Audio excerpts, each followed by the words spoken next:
Este é o BYD King GS sedã híbrido de porte médio que tem preço sugerido de R$ 192 mil. É a versão topo de linha desse 3 volumes que chegou no mercado para disputar o reinado do Toyota Corolla. Mas será que esse chinesão tem cacife para desbancar um dos mais prestigiados automóveis do mercado brasileiro? Você vai conferir agora.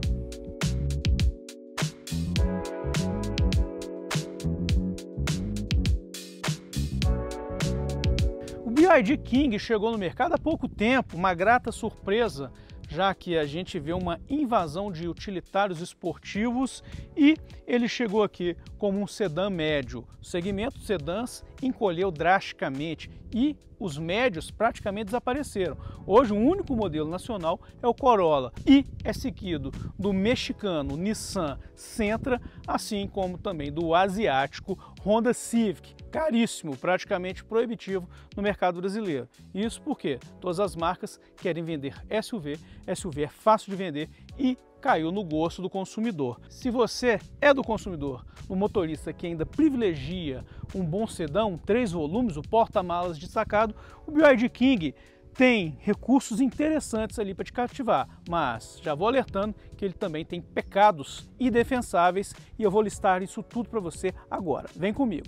Bom, como já foi dito, o King é um sedã clássico, uma carroceria 3 volumes convencional aí que a gente já conhece do mercado há décadas e um carro ali, cara, que tem um shape bem legal, né? Um caimento que agrada muito. Visualmente um carro muito bonito e com um porte bastante avantajado.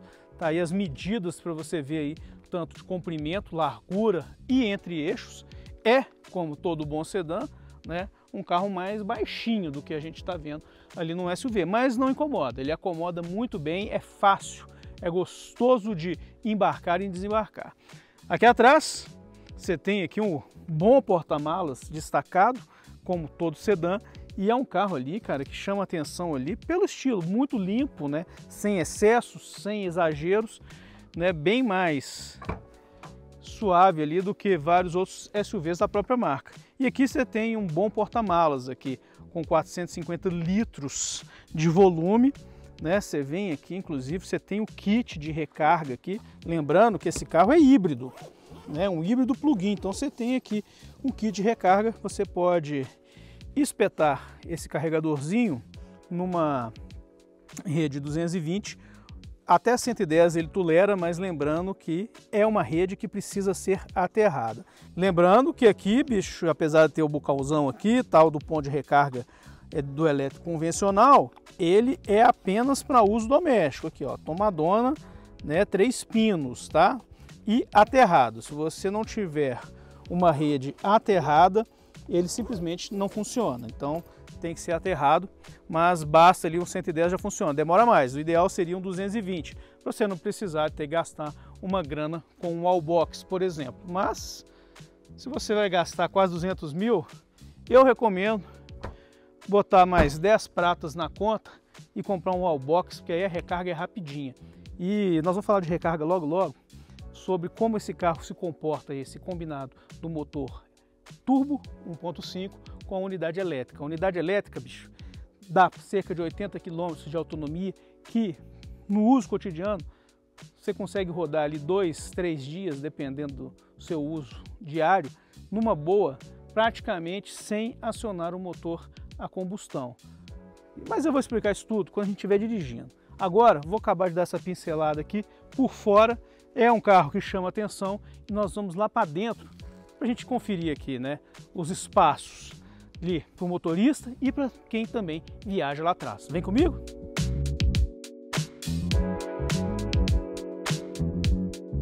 Bom, por dentro, o BYD King, ele é um carro aqui que te acomoda com bastante conforto, te abraça gostoso aqui.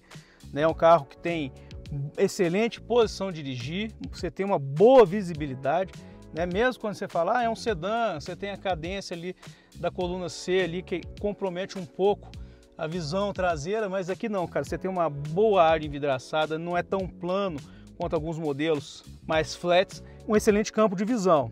Aqui você já tem aqueles itens que são convencionais nos carros chineses, que eles adoram, né? Aquele quadrinho de instrumentos digital diminuto, aqui flutuante, multimídia, também grandão, como todo bom BYD, né? Ele pode se posicionar tanto na horizontal quanto na vertical, mas lembrando, se por um acaso eu for acionar aqui o meu CarPlay, só um minutinho, porque eu tenho que validar ele aqui, é uma coisa meio esquisita, ele pede para validar toda hora. Mas quando eu venho cá e ponho o meu CarPlay, aciono o CarPlay ou o meu Android Auto, ele não permite usar com a tela na vertical, não, ele joga por horizontal por causa da programação do próprio CarPlay, né? Cada fabricante programa para a dimensão da tela ali e ajusta ali o seu software de conectividade. Mas, então é um pacote legal, cara. Aqui ele permite, olha que coisa legal, curiosa aqui. Aqui, bicho, ele permite você dar partida com a chave NFC. Aquela chave tipo cartão de crédito, né, fininha. Você encostou aqui, você dá a partida. Você não precisa, né, usar a chave convencional, a chave que também é keyless, lógico, a partida está aqui por botão. Então, assim, são coisas bem legais. Então, assim, é um carro aqui, cara, que tem comandos à mão, console elevado aqui, todos os comandos aqui, né, do modo híbrido, do modo elétrico, tá na sua mão, fácil. Controle do ar-condicionado, ou seja, não tem botões espalhados pela cabine. Tá tudo aqui, ó, tudo armazenado aqui. A transmissão, freio de estacionamento eletrônico e função auto-hold, que é bem legal. E aqui os modos de condução, que você tem um modo eco, normal e esporte. Mais ou menos altera um regime ali da entrega de torque, né? E também ajustam ali o peso da direção, se você quiser uma tocada mais esportiva. Mas eu vou te falar, cara, esse é o tipo de carro que não é para você ter uma tocada esportiva. Ele é um carro macinho, é um sedã, né? É um carro familiar, não é um carro esportivo. A galera tem essa mania de achar que um Corolla é um Supra, né? Ledo engano. Mas é um carro ali que resolve muito bem. Quando você precisa de torque e força, esse carro entrega muito bom. São dois motores, entrega rapidamente, você faz a sua conversão, sua ultrapassagem com maior segurança, a retomada é imediata. Mas, de fato, é um automóvel ali para você ter um uso um uso comedido, um uso seguro como qualquer outro veículo. Então não acredito, por mais que ele tenha quase 240 cavalos de potência, bicho, não é um esportivo, não é um puro sangue, não foi feito para isso. Bom, eu vou mostrar aqui na frente você já viu, cara, você tá bem encaixado, né? Me abraça de forma bastante prazenteira, mas vamos lá para o banco de trás para mostrar se o BYD King também é legal para o patrão que quer um transporte, né? Para você que vai fazer um transporte executivo, você vai acomodar bem seu passageiro. Vamos descobrir isso aqui agora. Vamos lá. Aqui no banco do passageiro, cara, você tem espaço de sobra. Se você tiver um motorista baixinho como eu, então espaço para o joelho mais que sobra. E aqui você vai encaixadão. É gostoso. O banco é muito, né, muito confortável. Você vem com bom espaço. Claro, o ideal é viajar com 4 ocupantes e fazer uso aqui também do descanso de braço com porta-copos. Mas se você precisar levar 5 ocupantes, o cara que viaja aqui no meio já não tem tanta mordomia. Apesar de ter um túnel central bem baixinho, mas você fica com o espaço comprometido aqui, porque o console aqui, ó, seu pé praticamente não encaixa, a não sei se for uma criança, aí ele encaixa de boa, né? Mas também te dá um espaço. E aqui você tem saída do ar-condicionado para a fileira traseira e 2 portas do tipo USB-A para recarga. Mas se porventura se o motorista for mais alto, né? Esse banco está ajustado para um cara de 1,80 m, aí já compromete. Para mim, sou baixinha, tranquilo, mas por exemplo, um cara alto, igual o Boris, o Dudu e o Boutros, eles iriam espremidos aqui. Mas é uma boa distância entre eixos, está aí na tela para você conferir. Mas, como todo carro tem sua limitação. E a posição para a cabeça aqui é boa, né? Você tem o teto aqui, ajuda. Claro, mais uma vez, eu sou baixinho. Então, mas mesmo assim ainda sobra espaço. Um cara um pouco mais alto assim que eu aqui vai tranquilo, sem ficar esfregando, né, o cucuruco aqui no teto. É uma boa opção ali, cara, para quem trabalha com transporte executivo ou para quem quer um carro ali o motorista dirigir e ele vir atrás, você tá bem vestido aqui na segunda fileira, né? Você tem autoclimatização, você tem conectividade aqui, você pode pingar seu dispositivo numa boa, você viaja tranquilo, sossegado. É uma opção interessante. Bom, dito tudo isso, vamos lá no posto de comando de novo, que agora nós vamos dirigir o carro, né? Não adianta nada eu ficar aqui sentado falando. Beleza? Vamos lá.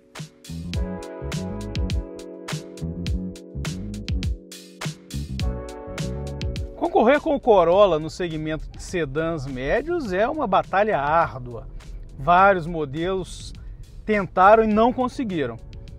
Hoje o segmento esvaziou bastante, além do Corolla, temos ainda o Nissan Sentra e também o Honda Civic, caríssimo, importado da Ásia, que chega a um preço nababesco e praticamente é um figurante no mercado. E o King chega aí como uma opção, é a terceira via para tentar ganhar ali mercado nesse segmento que perdeu o prestígio. O SUV engoliu todo mundo, engoliu o sedã também, o que é uma pena. Eu particularmente adoro sedã, mas o consumidor só quer saber de SUV, então ficou ruim aí manter esses modelos 3 volumes no mercado. E o King chega aí com uma aposta interessante, que é a combinação desse seu conjunto mecânico híbrido muito potente. É um carro que conta com uma unidade turbo associada ao motor elétrico. Só que nessa versão que a gente está andando, a GS, que é a topo de linha, o motor turbo tem mais potência. Na tela está aí a potência das duas versões, sendo que essa aqui é a mais potente, são quase 200 cavalos no motor 1.5 turbo e outros 30 e poucos na unidade elétrica. O total dá cerca de 235 cavalos, ou seja, é uma potência expressiva. Pra você ter uma ideia, é a potência parecida com a do Jetta GLI, que deixou de ser ofertado no mercado brasileiro, que era esse carro aí com perfil esportivo, tinha um motor TSI 2.0, que entregava ali seus 230 cavalos em média. Mas aqui, cara, você tem também o auxílio do torque extra do motor elétrico, que ajuda muito no uso urbano.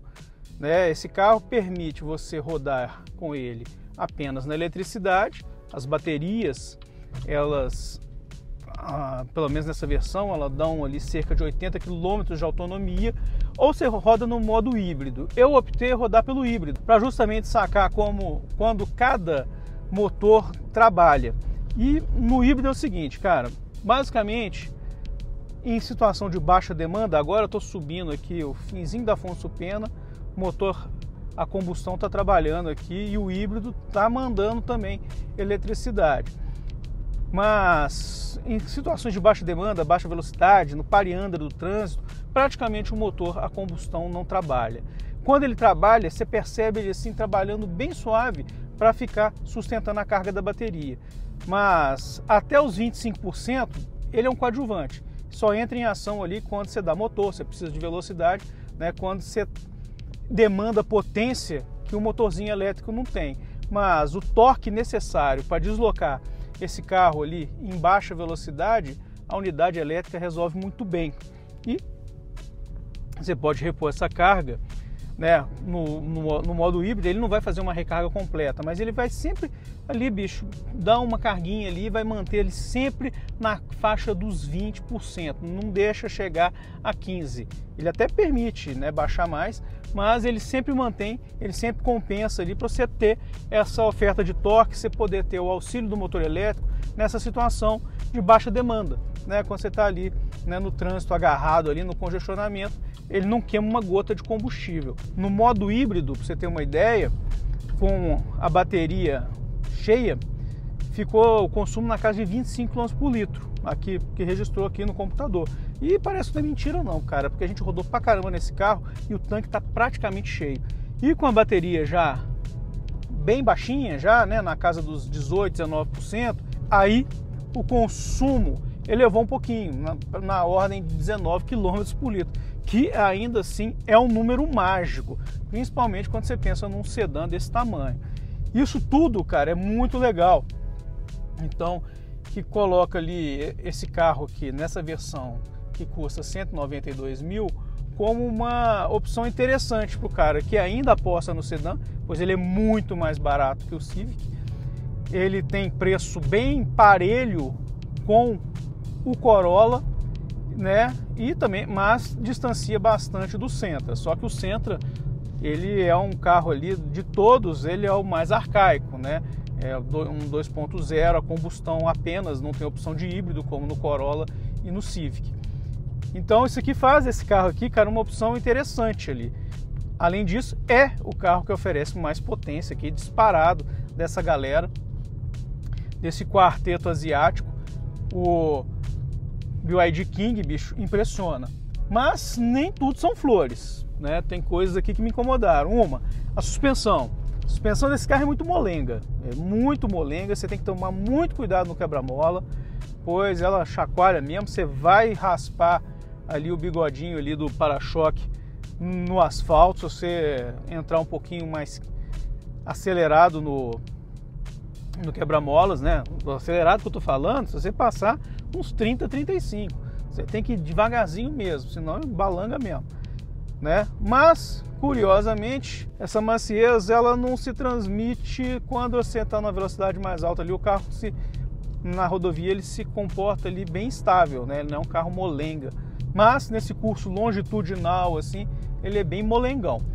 E uma coisa que me incomodou aqui é o seguinte, cara, que é a ausência de ADAS, né? Esse carro não tem assistência de condução, né? Você tem aqui o Cruise Control, né? Que é aquele pilotinho automático, maroto ali, mas você não tem frenagem emergencial, você não tem monitor de ponto cego, que é um pecado num carro desse segmento, num carro de quase 200 mil reais, num carro cheio de tecnologias, porque aqui tem de tudo. Você tem uma série de assistência, aqui uma série de recursos, ar-condicionado de 2 zonas, carregamento por indução, né, freio de estacionamento eletrônico com função auto-hold, ou seja, você tem um pacote muito farto, mas peca bizonhamente por não ter um ADAS mais significativo aqui. Você não tem um assistente de condução ali que você já vê em modelos de segmentos inferiores. Por exemplo, você tem num HB20S, que tem um pacote completo ADAS e aqui, bicho, deixa a desejar. Então isso aí é uma bola fora bizonha da galera da BYD aí, né? Então, ou seja, são recursos tecnológicos que, sim, te chamam a atenção. Curiosamente, cara, eu voltei recentemente da China e vi incontáveis automóveis chineses, inclusive BYD, cara, com pacote de tecnologia, de assistência de condução, sistemas autônomos que lá já são presentes, aqui é ficção científica ainda, que funcionam perfeitamente. Não sei por que os caras economizaram isso justamente nesse carro, cara. Pois é um carro que tem um acabamento impecável, um carro muito gostoso, te abraça muito bem, silencioso, uma delícia, mas faltou ali esse assistente de condução, né? Tem muita gente que não gosta do controle de cruzeiro adaptativo, nem usa, mas você tem um alerta de colisão, uma frenagem emergencial, cara, isso hoje é imprescindível, né? Pois às vezes vai dar aquela bobeada, cara, às vezes você vai comer uma faixa, né? O monitor de permanência em faixa ali, você vai dar uma vacilada, o alerta de ponto cego, cara, ainda mais nos dias de hoje em que o trânsito é uma loucura, todo mundo corta pela direita, o motociclista entra aqui no seu ponto cego o tempo todo, você ter ali pelo menos esses alertas ali para monitorar em volta é legal. E curiosamente, se é um carro que você tem câmera 360 graus, você tem uma profusão de câmera aqui, eu vou mostrar para vocês. Você tem 360 graus, você tem lateral direita, sacou? Você tem, né, a câmera frontal, você tem várias opções de câmeras aqui, mas não tem um danado um ponto cego, cara. Isso aí não dá para entender. Um alerta de ponto cego é uma coisa trivial, simplória, que deveria estar presente nesse carro. Então, este é o BYD King GS, versão topo de linha deste sedã, né? Um carro ousado, afinal de contas, no mercado que só aceita SUV, um sedã sempre é uma grata surpresa. E comenta aí, cara, o que você acha desse carro? Será que vale a pena apostar 192 mil neste sedãzão híbrido? Pô, o conjunto híbrido dele é um barato, hein, cara? Resolve muito bem ali, tem muita potência, né? Muita eficiência, um consumo, então, cara, que é exemplar, mas deixa a desejar aí no quesito segurança quando a gente fala de assistente de condução, né? Afinal de contas, modelos de segmentos inferiores a ele oferecem itens que não estão presentes nesse carro, que deveria estar nesse carro. Então, comenta aí o que você acha. Vale a pena apostar nesse carro ou não? Você prefere um Corolla, você prefere um Sentra, ou você não quer saber de sedã, seu negócio é SUV, Fala aí, sua participação é extremamente importante. Se você curtiu o vídeo, ó, joinha para cima. Se você não curtiu o vídeo, não tem problema, dá o joinha para baixo. O importante é você se manifestar e a gente monitorar o que precisa melhorar ou o que a gente tem que manter no nosso conteúdo. E se você quiser conferir tudo sobre BYD, King, sedã, automóveis em geral, autopapo.com.br. Beleza? Tá lá, mastigadinho de graça, o melhor do conteúdo automotivo que você merece.